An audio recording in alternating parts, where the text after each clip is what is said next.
Everyone, let's solve this question. Count negative numbers in a sorted matrix.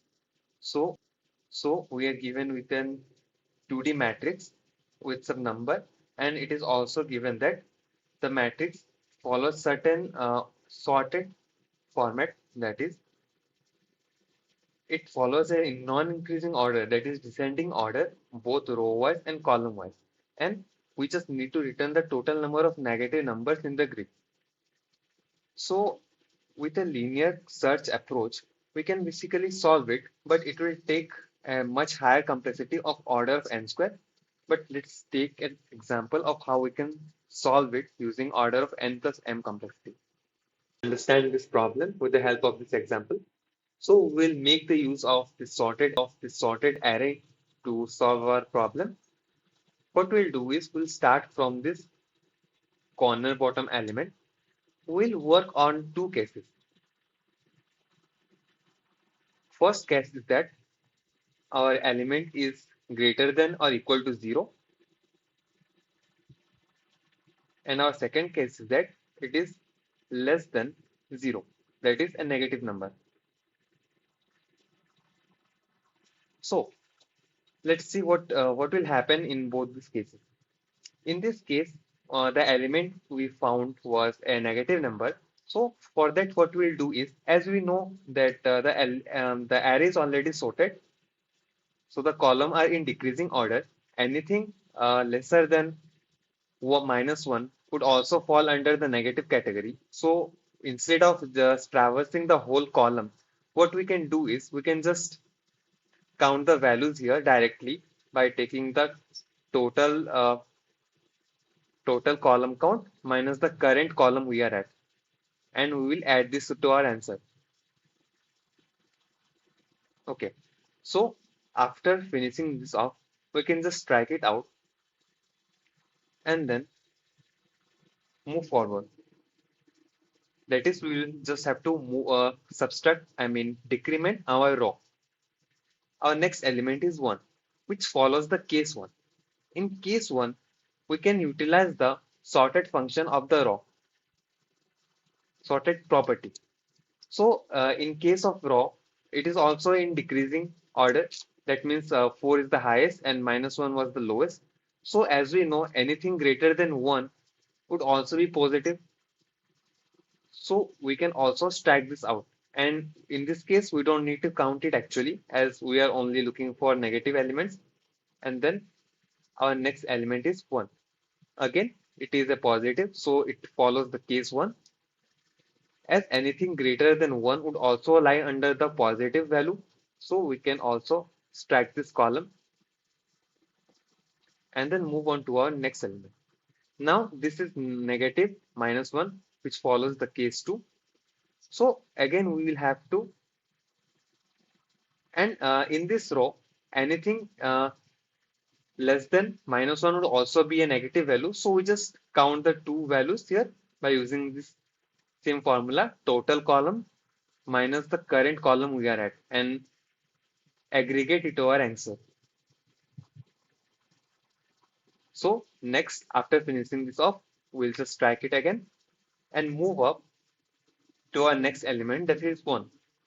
Again, it will come under the first case, which is it is a positive number. So all the columns will be discarded as well, since anything upper than this value would be positive only. Then we'll move on to our next element. Here it is only one element, so it will again add it to the answer, strike it off. Then we'll move this. Again, it is the one element left, so we'll add it to our answer. And this is the way we'll find our answer. So now let's write our code. First, we'll take find the length of both rows and columns. Grid dot size,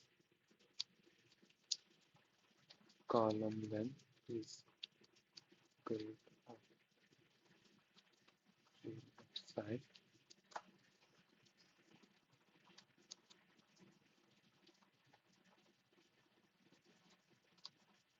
Next, we'll take our row and column pointer.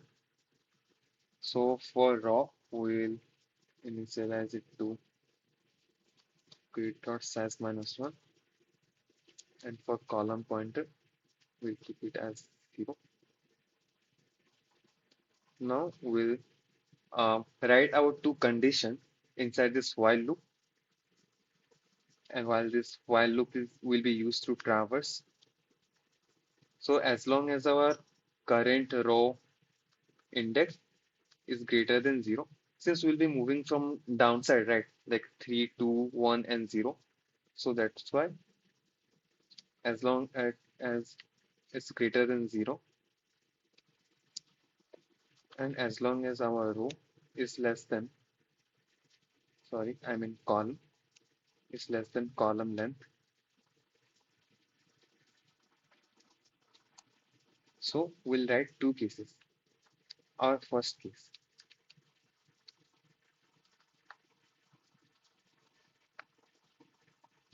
So if the element in our array is greater than 0, that is, if it is positive,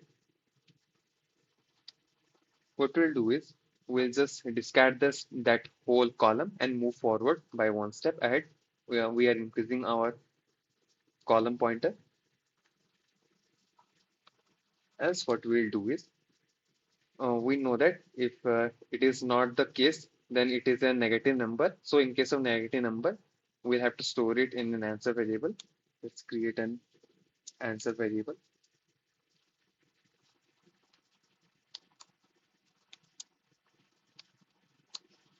So we'll take the column length and subtract with our current column pointer.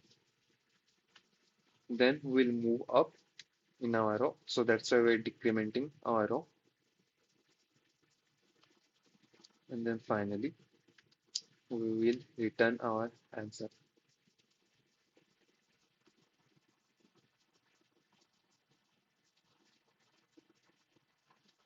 Um, Something is wrong.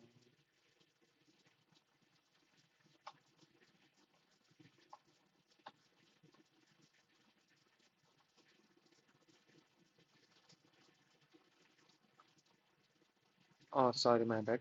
It will be greater than equal to 0. Okay.